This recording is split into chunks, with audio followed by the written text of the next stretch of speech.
Hello നമസ്കാരം. നെറ്റ്ഫ്ലിക്സിലും Amazon പ്രൈമിലുമൊക്കെ കാണുന്ന വിദേശ രാജ്യങ്ങളുടെ വശ്യത, അവിടെ ലഭിക്കുമെന്ന് കരുതുന്ന സ്വാതന്ത്ര്യം, വമ്പൻ ബ്രാൻഡുകൾ ഒരുക്കുന്ന ഉൽപ്പന്നങ്ങൾ ഉപയോഗിച്ചുള്ള അടിപൊളി ജീവിതം, ഇതിനൊക്കെ പുറമെ മാസാമാസം പൗണ്ടായും ഡോളറായും ഒക്കെ നാട്ടിലേക്ക് അയക്കാനാകുന്ന പണം, അങ്ങനെ പുതിയ കാലത്തെ കുടിയേറ്റത്തിന് പിന്നിൽ ഒരു OTT ബന്ധമുണ്ടോ എന്ന് സംശയിച്ചാലും തെറ്റില്ലെന്ന് തോന്നും. പണ്ടൊക്കെ വിദേശത്തു നിന്ന് വരുന്ന അയൽക്കാർ കൊണ്ടുവരുന്ന സ്പ്രേയും പളപള മിന്നുന്ന കുപ്പായങ്ങളും ഒക്കെ വിദേശത്ത് പോകണമെന്ന് ആശ മുളപ്പിച്ചിരുന്നു. അത് കുറച്ച് ന്യൂജൻ ആയെന്ന് മാത്രം. അടുത്ത കാലത്തായി പല രാജ്യങ്ങളും അവരുടെ വിസ നിയമങ്ങളിൽ മാറ്റം വരുത്തിയിട്ടുണ്ട്. വിദ്യാഭ്യാസത്തിനോ വിനോദസഞ്ചാരത്തിനോ തൊഴിലിനോ ബിസിനസിനോ ഒക്കെയായി രാജ്യങ്ങളിൽ പോകാൻ പദ്ധതിയിടുന്നവർക്ക് മാറ്റങ്ങൾ തിരിച്ചടിയാകും. പക്ഷേ ഈ തിരശീലകളിൽ കാണുന്ന സ്വപ്ന ജീവിതം സ്വന്തമാക്കാൻ മുൻപിൻ നോക്കാതെ പുറപ്പെടുന്നത് ശരിയാകുമോ?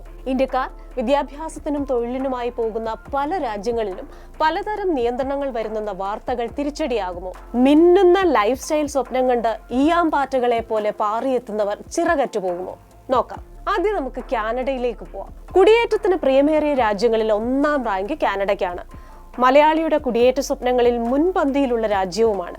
കാനഡയിൽ തൊഴിലവസരങ്ങൾ കുറയുന്നെന്ന വാർത്തയാണ് ഇപ്പോൾ വരുന്നത്.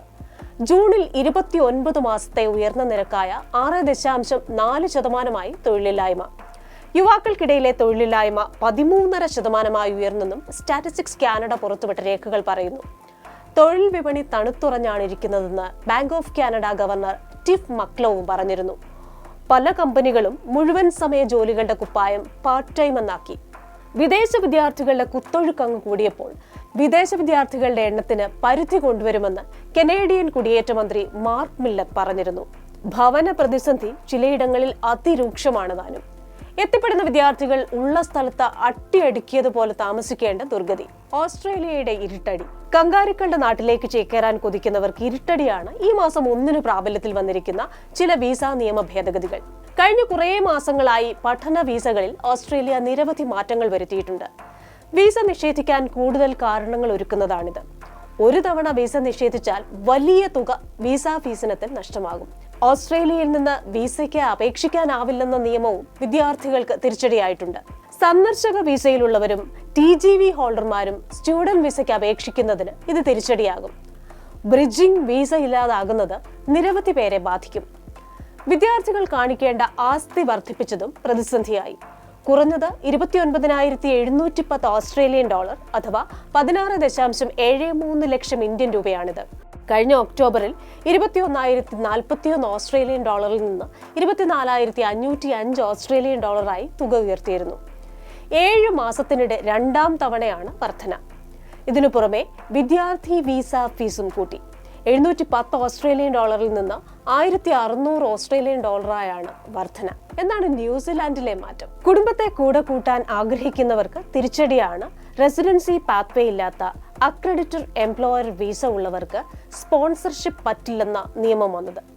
കഴിഞ്ഞ ജൂൺ 26-നാണ് ഈ നിയമം വന്നത്. ഇനി ഇറ്റലി കൊണ്ടുവരുന്നത് ആശ്വാസ വാർത്തയാണോ? ഇറ്റലി നൽകുന്ന ഡിജിറ്റൽ നോമാഡ് വിസ നിരവധി പേർക്ക് 1 വർഷ താമസത്തിനും ജോലിക്കുമുള്ള അവസരമൊരുക്കുന്നുണ്ട്. യൂറോപ്യൻ ഇതര തൊഴിലാളികളുടെ താമസ പരിധി 90 ദിവസം എന്നതിൽ നിന്ന് മാറ്റിയതാണ് ഗുണമായത്. ചില മാനദണ്ഡങ്ങളുമുണ്ട് ഇതിന്. സമീപകാല ക്രിമിനൽ പശ്ചാത്തലങ്ങളില്ലാത്തയാൾക്ക് ആരോഗ്യ ഇൻഷുറൻസ്, ഡോക്യുമെന്റഡ് താമസം എന്നീ കാര്യങ്ങൾ പാലിക്കാനായാൽ സ്വയം തൊഴിൽ ചെയ്യുന്ന ഫ്രീലാൻസേഴ്സിനും കോർപ്പറേറ്റ് വിദൂര തൊഴിലാളികൾക്കും വിസ അപേക്ഷ നൽകാം. യൂറോപ്പ് നൽകുന്ന മൾട്ടിപ്പിൾ എൻട്രി ഷെങ്കൻ വിസ എന്താണ്? ഇന്ത്യൻ പൗരന്മാർക്കായി കാസ്കേഡ് വിസ സംവിധാനം വന്നതോടെ ദീർഘകാല സാധുതയുള്ള മൾട്ടിപ്പിൾ എൻട്രി വിസകൾക്ക് അപേക്ഷിക്കാനാകും. കഴിഞ്ഞ 3 വർഷം 2 ഷെങ്കൻ വിസകൾ ചട്ടലംഘനം വരാതെ ഉപയോഗിച്ചവർക്ക് 2 വർഷം സാധ്യതയുള്ള മൾട്ടിപ്പിൾ എൻട്രി വിസയും സാധുവായ പാസ്പോർട്ട് ഉണ്ടെങ്കിൽ 5 വർഷത്തെ വിസയും ലഭിക്കും. തൊഴിൽ ക്ഷാമത്തിന് പരിഹാരം തേടുന്ന ജർമ്മനിയും ചില വാതിലുകൾ തുറക്കുന്നുണ്ട്. പ്രതിവർഷം 4 ലക്ഷം തൊഴിലാളികളുടെ ക്ഷാമം റിപ്പോർട്ട് ചെയ്തതോടെയാണ് ജർമ്മനി തൊഴിൽ നിയമങ്ങളിൽ മാറ്റം വരുത്തിയത്. ഓപ്പർച്യൂണിറ്റി കാർഡ് ഉപയോഗിച്ച് 1 വർഷം വരെ തൊഴിൽ തേടി ജർമ്മനിയിൽ താമസിക്കാം. പക്ഷെ ചില കടമ്പകൾ കടക്കുകയും വേണം. കുറഞ്ഞത് 2 വർഷത്തെ തൊഴിൽ പരിചയം, ആവശ്യമുള്ള മേഖലയിലെ ബിരുദം, ജർമ്മൻ, ഇംഗ്ലീഷ് ഭാഷാ പ്രാവീണ്യം എന്നിവയാണ് മാനദണ്ഡങ്ങൾ. ഇനി ബ്രിട്ടനിൽ എന്താ അവസ്ഥ?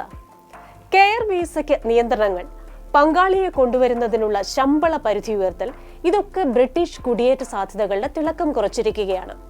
സ്ഥിരതാമസം ലക്ഷ്യമിട്ട് പഠനത്തിനെത്തുന്നവരെ തികച്ചും പ്രോത്സാഹിപ്പിക്കാത്ത രീതിയിലേക്കാണ് ബ്രിട്ടൻ പോകുന്നത്.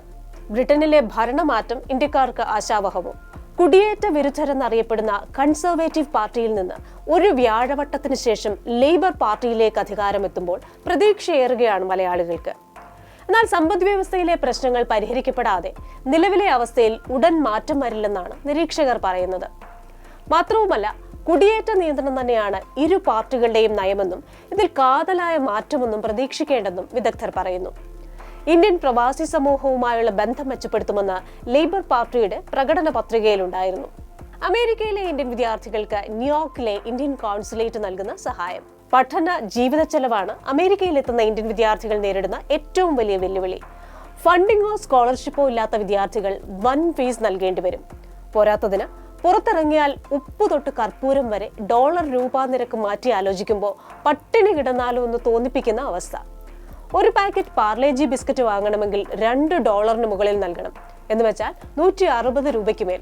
ഒരു നേരത്തെ ഭക്ഷണത്തിന് മിനിമം 10 മുതൽ 15 വരെ ഡോളർ ചെലവാക്കേണ്ടി വരും. അവിടെ ജോലി ചെയ്ത് പണമുണ്ടാക്കുന്നവർക്ക് ഇതൊരു പ്രശ്നമേ അല്ല. അമേരിക്കയിൽ ജോലിയെടുക്കുന്ന മാതാപിതാക്കൾ ഉള്ളവർക്കും.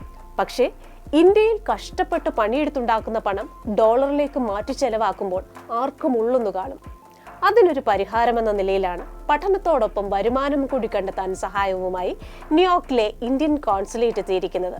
വിദ്യാർത്ഥികൾക്ക് ഇന്റേൺഷിപ്പ് അവസരങ്ങൾ ഒരുക്കുന്ന പോർട്ടൽ പ്രവർത്തനം തുടങ്ങിക്കഴിഞ്ഞു. പല ഇന്ത്യൻ അമേരിക്കൻ കമ്പനികളുമായി സഹകരിച്ചുള്ള സംരംഭമായതിനാൽ വിദ്യാർത്ഥികൾക്ക് നേരിട്ട് അപേക്ഷിക്കാനാകുമെന്നതാണ് പ്രത്യേകത. ഈ ഇന്റേൺഷിപ്പ് അവർക്ക് മികച്ച കമ്പനികളിലേക്ക് സ്ഥിര ജോലിക്കുള്ള വാതിലുകൾ കൂടിയാകും. അമേരിക്കയിലെ 10 ലക്ഷം വിദേശ വിദ്യാർത്ഥികളിൽ 25% ഇന്ത്യക്കാരാണ്. ഇവിടുത്തെ തൊഴിലില്ലായ്മയിൽ നിന്ന് രക്ഷപ്പെടാൻ വിദേശത്തേക്ക് പറക്കുമ്പോൾ അവിടെ സ്ഥിതി അതിലും പ്രശ്നമാണെന്ന് വന്നാൽ എന്ത് ചെയ്യും? എന്തായാലും നവംബറിലെ തെരഞ്ഞെടുപ്പ് കഴിയുമ്പോൾ ട്രംപോ ബൈഡനോ എന്ന ചോദ്യവും ഉയരുന്നുണ്ട്. ട്രംപ് ഉറപ്പിച്ചു പറയുന്നത് നിയമപരമായ കുടിയേറ്റക്കാരെ അമേരിക്ക എന്നും സ്വാഗതം ചെയ്യുമെന്നാണ്. ഇന്ത്യൻ വിദ്യാർത്ഥികളും തൊഴിലന്വേഷകരും പ്രതീക്ഷയോടെ കണ്ട പല രാജ്യങ്ങളും അവരുടേതായ പ്രതിസന്ധികളെ നേരിടുകയാണ്. കുടിയേറുന്നവരുടെ എണ്ണം കൂടുമ്പോൾ ഓരോ സമ്പദ് വ്യവസ്ഥയും അനുഭവിക്കുന്ന സമ്മർദ്ദം വലുതാണ്. ഭവന പ്രതിസന്ധി, വാടക നിരക്ക് കൂടുന്നത്, വിലക്കയറ്റം, ചികിത്സാ വിദ്യാഭ്യാസ സൗകര്യങ്ങൾ ഒരുക്കേണ്ടത്, ഇങ്ങനെ ഓരോ തൊഴിലാളിയും കുടുംബവുമായി എത്തിച്ചേരുമ്പോൾ അവരെ കൊണ്ടുണ്ടാകുന്ന ഉപകാരത്തേക്കാൾ വെല്ലുവിളി കൂടുന്നുവെന്ന വിലയിരുത്തലിലാണ് പല രാജ്യങ്ങളും. ആലോചിച്ചു നോക്കൂ, 2 അതിഥികൾക്ക് മാത്രം വേണ്ട സൗകര്യങ്ങൾ ഉള്ള നമ്മുടെ വീട്ടിൽ 500 അതിഥികൾ വന്നാൽ എന്തു ചെയ്യും? അതിഥി ദേവോഭവ എന്ന തത്വം എങ്ങനെ പാലിക്കും? പല രാജ്യങ്ങളിലും കുടിയേറ്റ നിരക്ക് കുത്തനെ കൂടുമ്പോൾ അവരും അനുഭവിക്കുന്നത് ഇതേ പ്രശ്നമാണ്. ഒരു വശത്ത് കേരളം വിടുന്നവരുടെ എണ്ണം കൂടുമ്പോൾ ഈ പോകുന്നവരെ ഉൾക്കൊള്ളാനുള്ള ത്രാണിയില്ലാതെ വലയുകയാണ് പല രാജ്യങ്ങളും.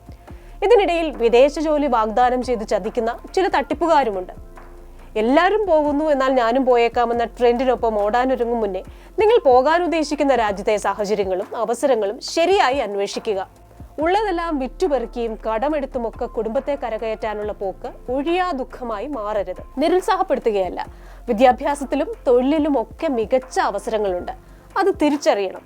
ചതിക്കുഴിയിൽ ചെന്ന് ചാടാതെ നോക്കണം. All the best. ശുഭയാത്ര.